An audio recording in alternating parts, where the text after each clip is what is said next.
She is outside of time, and she watches you through the lens of your own mind. Our astral body is the only body that's actually real in comparison to flesh and bone. We do not exist in flesh and bone. We pretend and we play games with ourselves in this body, with other bodies.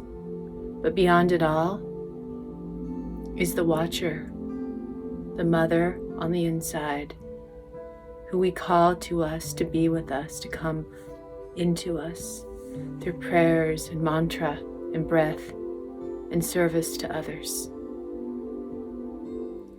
For our life to heal, for our heart to open, we must heal our astral body. She lives within our astral body. The deity lives within our astral body. The truth of who we are, where we've been, what we've done, and what we have yet to do lives in the astral body. And when you meditate deeply, you can read that truth about you. You can hear that truth about you in your own voice. You can hear it in the voice of others.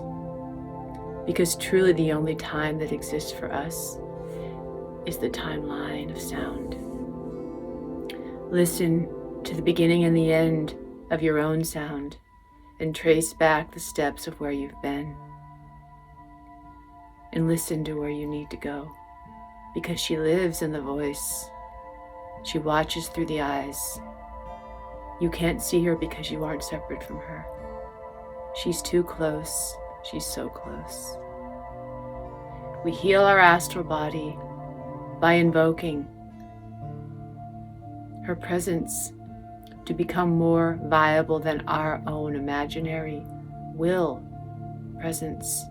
We will our ego to dominate, and we create all sorts of problems for ourselves. The clutter and the chaos in the astral body spins itself out, and that is called karma.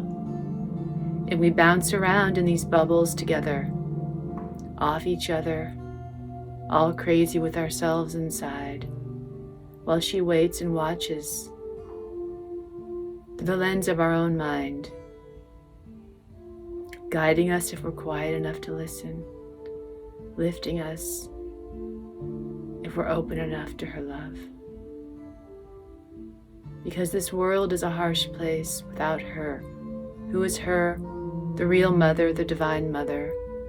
Call it God, call it the Father, but it's still her. Her love made your body, made you exist, so that we could ultimately go back to the beginning, the timeless, before time began, to the place where time never ends and we never die. It's hard to understand right now in the minds that we use. But when we go beyond the mind and don't identify or attach ourselves to the thoughts of the mind, and when we go deep into the heart and relinquish the pain that the imaginary persona is so tightly clinging to, we open ourselves up to other dimensions, to spheres of influence beyond our greatest imagination or comprehension. And we actually have the power of the cosmos at our fingertip, at the tip of our tongue, at the blink of our eye at any given moment, if we were only to know how real she is and how real we aren't. We cannot identify with our faces, with our names, with our circumstances in life, with our position in life, because none of it's real, and that's why she's laughing. We can sing to her. We can be with the love in our heart and call it the Divine Mother. We can become the crystal rainbow, flaming light, the rainbow body that we truly are. Nothing but a spectrum. And the spectrum grows darker and denser the more materialistic we are. And the more spiritual we become and the more we let go of, we become lighter and lighter and lighter. until we are just a transparent rainbow. We are only sound. Feel the sound in your own voice. Make the sound. Open your heart. Let love strike there. And see the truth of who you are. See her in your eyes, hear her in your voice. Open to God.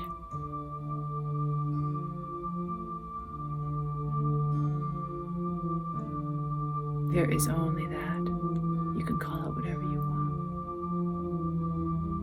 We are flesh and bone wrapped around eternal love. If we don't feel that eternal, fearless love every moment of our life, it's because the weight and the density and the delusion of the flesh and bone has taken over our reality, which is the case for all of humanity for the most part. But our job is to reverse the way this is headed and rise above and be the light worker who sees and feels the truth of the presence of the Mother Light.